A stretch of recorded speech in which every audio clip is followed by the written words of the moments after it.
Welcome back to Bible and Blues, and we are continuing on through John. We're up to chapter 13. Need to work on my consistency a little bit more. Life got a little bit busy, and you give up the wrong thing sometimes when life gets busy, don't you? Of all the things to give up, I shouldn't put off reading my Bible. I should be reading it every single day. It shouldn't be the thing I push off to the side. So I'm going to work on that. You work on it with me. So, so today we are doing John chapter 13 out of the New International Version Bible. So we're going to get started. This is actually where Jesus begins his private teaching phase of the Gospel of John. This is where he's no longer doing the public where he's going out. This is where he's just much more one-on-one with it, or 1-on-12, talking to the disciples and things happening. So this is, interestingly enough, an evening meal. So without further ado, it was just before the Passover festival. Jesus knew that the hour had come for him to leave this world and go to the Father. Having loved his own who were in the world, he loved them to the end. The evening meal was in progress, and the devil had already prompted Judas, the son of Simon Iscariot, to betray Jesus. Jesus knew that the Father had put all things under his power, so that he had come from the Father and was returning to God. So he got up from the meal, took off his outer clothing, and wrapped a towel around his waist. After that, he poured water in the basin and began to wash his disciples' feet, drying them with a towel that was wrapped around him.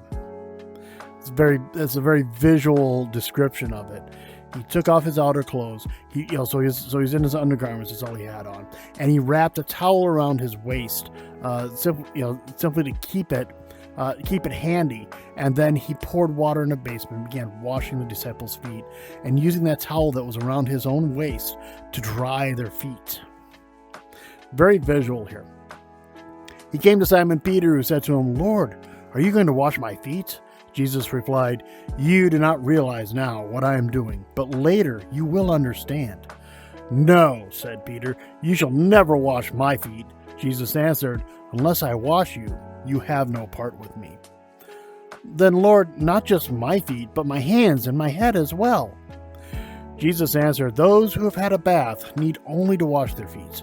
Their whole body is clean, and you are clean, though not every one of you." For he knew who was going to betray him, and that was why he said not every one of us was clean. So one of the things we have to understand is if you think about it, washing feet would not be something that somebody in charge would do. They would have their feet washed by an underling, by a slave, or a low servant would do it. So, we all have heard this story as well, but it is something to consider, is that these things are, very important aspects of Jewish culture. So Simon Peter saying, "Not just my feet, but my hands and my head as well." And Jesus answered, "You have already had a bath. You've been washed clean. You've been baptized.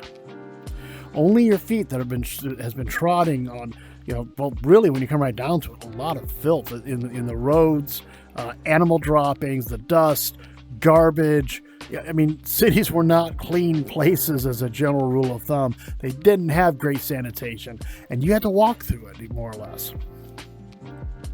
When he had finished washing their feet, he put on his clothes and returned to his place. "Do you understand what I have done for you?" he asked them.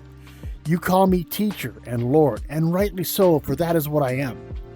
Now that I, your Lord and teacher, have washed your feet, you also should wash one another's feet. I have set you an example that you should do as I have done for you. Very truly I tell you, no servant is greater than his master, nor is a messenger greater than the one who sent him. Now that you know these things, you will be blessed if you do them." So just providing that example of serving people. "I'm not referring to all of you. I know those I have chosen. But this is to fulfill the passage of Scripture. He who shared my bread has turned against me. I am telling you now before it happens, so that when it does happen, you will believe that I am who I am. Very truly I tell you, whoever accepts anyone I send accepts me. And whoever accepts me accepts the one who sent me. So you have that tier of acceptance of him sending the disciples out, or us, okay, who believe. And if somebody believes us, also believes Jesus, and also believes in God and the triune God. So that's just that level of acceptance there. After he had said this, Jesus was troubled in spirit and testified, "Very truly I tell you, one of you is going to betray me." His disciples stared at one another at a loss to know which one he meant. One of them, the disciple whom Jesus loved, was reclining next to him. Oftentimes, the one whom Jesus loved is John, because what you're having is, John wrote this, and it was not acceptable to talk about yourself in writing at the time. It wasn't first person writing. So this is how John would refer to himself. Simon Peter motioned to this disciple and said, "Ask him which one he means." Leaning back against Jesus, he asked him, "Lord, who is it?" Jesus answered, "It is the one to whom I will give this piece of bread when I have dipped it in the dish." Then, dipping the piece of bread, he gave it to Judas, the son of Simon Iscariot. As soon as Judas took the bread, Satan entered into him. So Jesus told him, "What are you about to do? What you are about to do quickly." But no one at the meal understood why Jesus said this to him. Since Judas had charge of the money, some thought Jesus was telling him to buy what was needed for the festival or to give something to the poor. As soon as Judas had taken the bread, he went out, and it was night. One of the things to aspect is, as soon as Judas took the bread, Satan entered into him. And Jesus said, "What you're about to do quickly." He knew what was going to happen. And Judas, at that very instant, Satan entered him, and he was now in darkness. So as soon as Judas had taken the bread, he went out, and it was night. That's the only reason to comment about whether it was day or night is to let them know, let us know that this is when Judas Iscariot was in darkness now, walking no longer with the Father. And then also a side note, he said what he was going to do. Whoever takes this bread, I'm about to dip in the dish. And he hands it to Judas. And it's like, it happened so fast, they didn't notice it. It was not very, very noticed. But there it was. Judas was called out. And he knew it, and Satan knew it. So when he was gone, Judas said, "Now the Son of Man is glorified, and God is glorified in him. If God is glorified in him, God will glorify the Son in himself and will glorify him at once. My children, I will be with you only a little longer. You will look for me, and just as I told the Jews, so I tell you now, where I am going, you cannot come. A new command I give you. Love one another. As I have loved you, so you must love one another. By this, everyone will know that you are my disciples, if you love one another. For this is how the world shall know you, by your love. You know you are Christians by your love for one another." This is another way of saying that. Lord, Simon Peter asked him, "Lord, where are you going?" Jesus replied, "Where I am going, you cannot follow, but you will be able to follow later."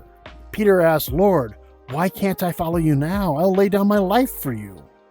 Then Jesus answered, "Will you really lay down your life for me? Very truly I tell you, before the rooster crows, you will disown me 3 times.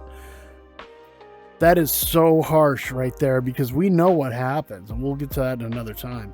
The rooster crowed 3 times, and Peter every time said, "No, I'm not one of his followers." He said that. It was so, and Peter, at this instant, Peter knew. I mean, he felt it in his heart that he would die for Jesus.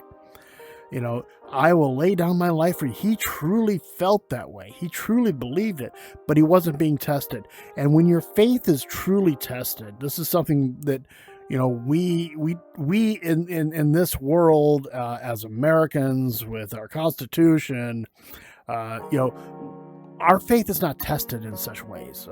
If you go to other countries, there are countries where Christianity is actually illegal, and most places it may not be illegal, but it may be more difficult, to be a Christian than the approved religion of the area.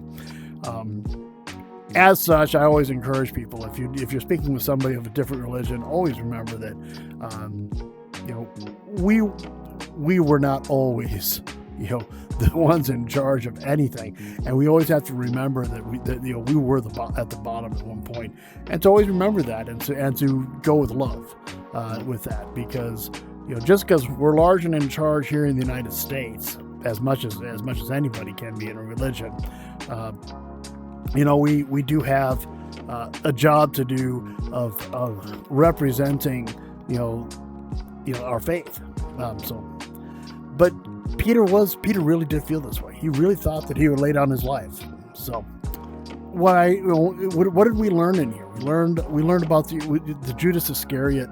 This is when Jesus called out Judas Iscariot. This is when people were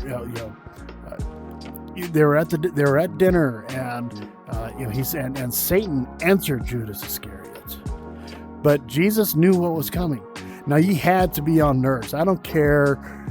He knew the physical pain he was going to go through, and he knew the spiritual pain he was going to go through. So we can't represent that. We can't understand that. So anyway, this is what I took from John 13.